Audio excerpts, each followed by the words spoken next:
Hey guys, it's Zoe, and today I'm going to be doing my November book haul. This video is sponsored by Disney Book Group for the release of Rebel Rose by Emma Terrio, the first book in the Queen's Counsel series. So I have 5 books for this book haul, and it's my first entirely young adult book haul in a very long time. I don't know how long it's been since I've done just a YA book haul, and I'm actually really excited about it. I've been getting back into YA again recently, and I'm hoping that these books are going to be as amazing as they sound. They're all young adult fantasy too.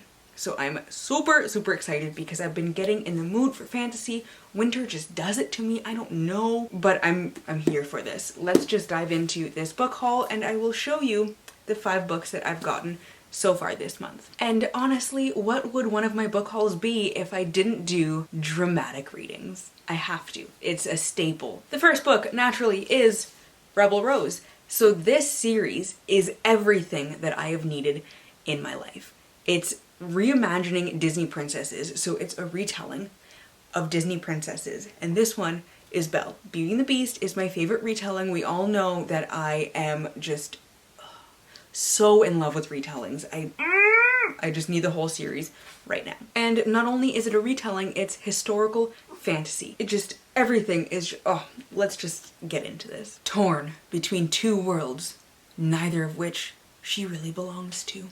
It's 1789. 1789. And France is on the brink of a revolution. To the revolution! Belle has broken the Enchantress's curse, restoring the Beast back to his human form, and bringing life back to their castle in the Principality of Avion. But in Paris, the fires of change are burning. Vive la France! And it's only a matter of time before the rebellion arrives on their doorstep. Not so very long ago, Belle dreamed of leaving her provincial home for a life of adventure. There must be more than this provincial life. Now, she finds herself living in a lush palace, torn between her past as a commoner and her future as royalty. While Belle grapples with her newfound position, there are those who would do anything to keep her from power.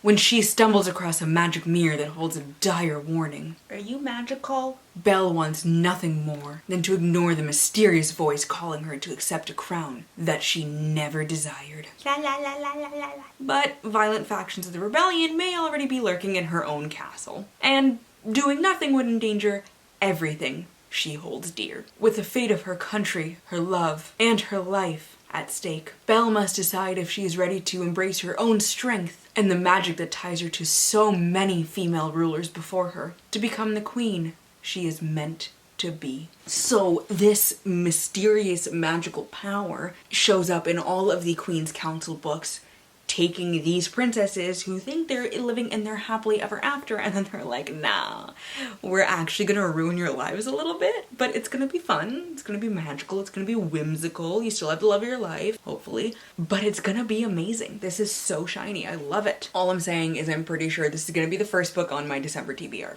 Next up in this book haul is Among the Beasts and Briars, so shiny again, by Ashley Poston.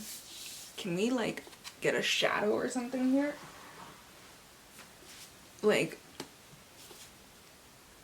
spoiler alert for the next book. This is just so shiny. So, this one, if I'm being totally honest, I've heard what it's about. And, like, I kind of know. But the main reason that I picked this book up is because the main character's name is Karis, spelled the exact way one of my best friends spells her name. I've seen that name in other fantasy books spelled like Karys, but she spells hers Cerys. So I saw it and I had to have it because we're supporting the Karises of the world. I don't know, just go with it. Karis is safe in the kingdom of Aloria. Here, there are no droughts, disease, or famine, and peace is everlasting. It's been this way for hundreds of years, since the first king made a bargain with a lady who rules the forest that borders the kingdom. But as Aloria prospered, the woods grew dark, cursed, and forbidden. Karis knows this all too well. When she was young, she barely escaped the woods that killed her friends and her mother. Now, Karis carries a small bit of the curse, the magic, in her blood. A reminder of the day she lost everything. As a new queen is crowned, however, things long hidden in the woods descend on the kingdom itself. I am descending on the kingdom. Karis is forced on the run. There's way too much running. Her only companions, a small, irritating fox from the royal garden, and the magic in her veins. It's up to her to find the legendary Lady of the Wilds and beg for a way to save her home. But the road is darker and more dangerous than she knows. And as secrets from the past are uncovered amid the teeth and roots of the forest, it's going to take everything she has just to survive. Well, alright then. So, fun fact, Emma from the channel Emma Novella is obsessed with foxes. If Karis is the one who's the main character, and she's got the irritating fox, aka Emma, following her around, Emma, I love you so much, then am I the magic in her veins? And that completes our little group chat that we have. I like it. Or am I this Lady of the Wild character because they live in the UK, one in Scotland, one in Wales, and they're coming to find me over in North America in Connecticut, eh? Maybe? Yes, I said Connecticut. Just deal with it. Next up is one that I am super excited about. It's These Violent Delights by Chloe Gong. I almost said Chloe Glong. So that's where I'm at right now. My cat is screaming in the background. I am going to be joining the fantabulous Chanel from Chanel Time, which, full disclosure, the first time I saw it, the first 10 times I saw it, I thought it was pronounced Chanel Time. I couldn't even tell you why my brain glitched like that, but it did. We are going to be reading this for the Krusty Club Book Club on her channel for December and January, because December is a very busy time for most people. Like this year, hopefully not so much. Please stay home and not, you know, gather. Unless you live in one of those countries that is totally COVID free, then like, congratulations. I'm so jealous. To ensure that the most people possible can read along with us, it's going to be December and January. And like I said, we are going to be reading this book.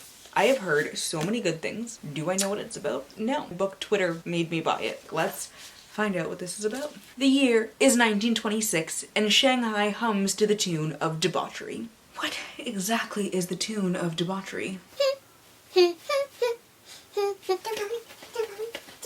I'm going with that one. A blood feud between two gangs runs the streets red, numbing the city to its chaos. At the heart of it all is 18-year-old Juliet Kai, a former flapper girl who has returned to begin her duties as the proud heir of the Scarlet Gang, a network of criminals far above the law. Their only rivals in power are the White Flowers, who have fought the Scarlets for generations. And behind every move is their heir, Roma Montagov, who was Juliet's first love until he betrayed her. But when gangsters on both sides start clawing their own throats out, the people start to whisper of a contagion, of a madness, of a monster in the shadows.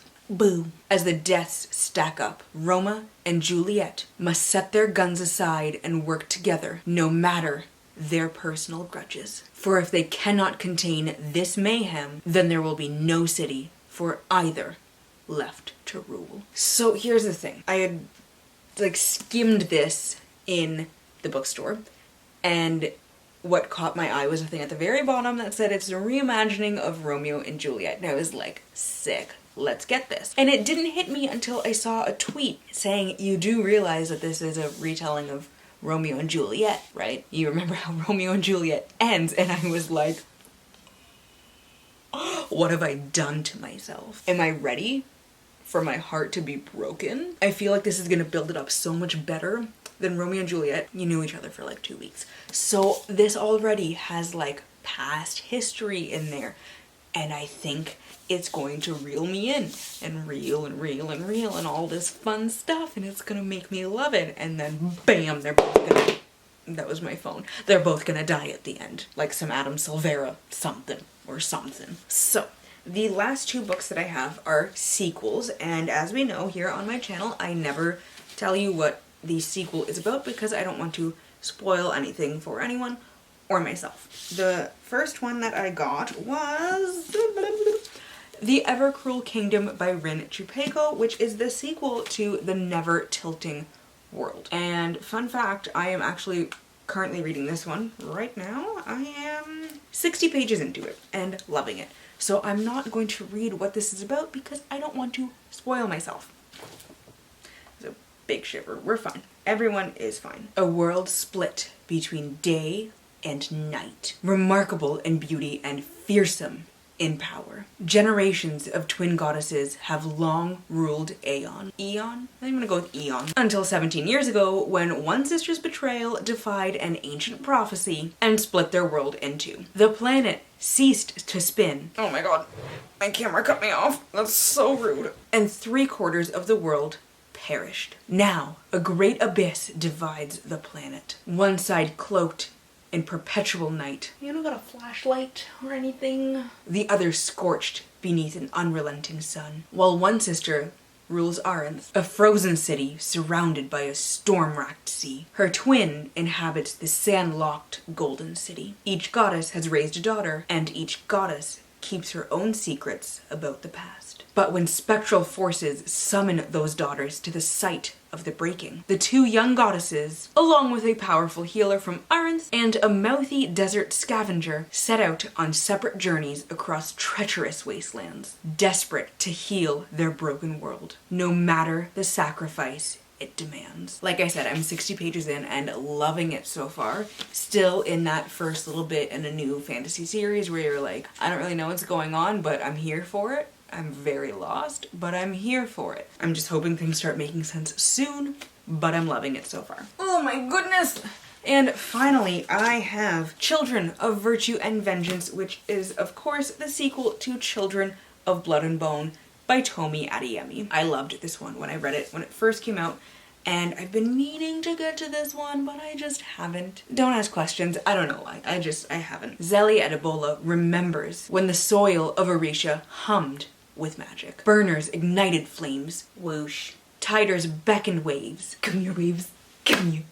Come here, waves. And Zeli's Reaper Mother summoned forth souls. Souls to me? Hi. But everything changed once magic disappeared. Under the orders of a ruthless king, the Magi were targeted and killed, leaving Zeli without a mother and her people without hope. Now, Zeli has one chance to bring back magic and strike against the monarchy. With the help of a rogue princess, Zeli must outwit, consider yourself outwitted, and outrun, the crown prince, who is hell-bent on eradicating magic for good. Danger lurks in Orisha, where snow leponaires prowl and vengeful spirits wait in the waters.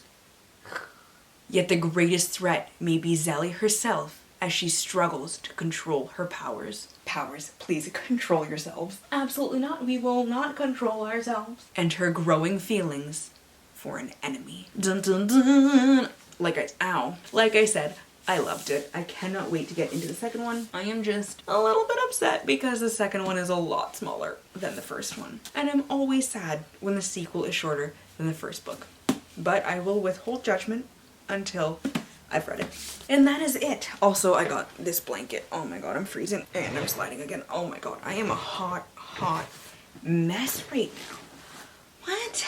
This blanket is so soft and so perfect, and it's my library blanket. So that is the end of my November book haul. Let me know down below in the comments if you read any of these books, if you are as hyped for this Rebel Rose book as I am. The mom brain has gotten the best of me yet again. I totally forgot to mention that Rebel Rose is out in stores now, and if you want to check it out, you can click the link down below in the description box and you can read it along with me. I really do think I'm going to be reading this as my first book in December, so if you follow me on Twitter, Instagram, or Goodreads, you can see when I start it and you can read it along with me. Because retellings and Disney princesses and just it's everything I love. Or if that's just too much or you don't have a lot of time, drop some hearts down below, preferably purple ones because that's my favorite color. To stay updated with my current reads and how I'm feeling about them, you can follow me on Instagram, Twitter, and Goodreads, all at Zoe's All Booked, which I will leave linked down below in the description box. Down there as well are links to my Patreon, where you can become a patron for my channel. Shout out to my patrons. My Ko-fi, where you can leave me a tip, and the Discord server, where you can join the Discord. Thank you all so much for watching. If you like this video, please please give it a thumbs up, subscribe, and share the video, and I hope you all have a wonderful day and get at least a little bit of uninterrupted reading time. I love you awesome nerds, and I will see you in the next one.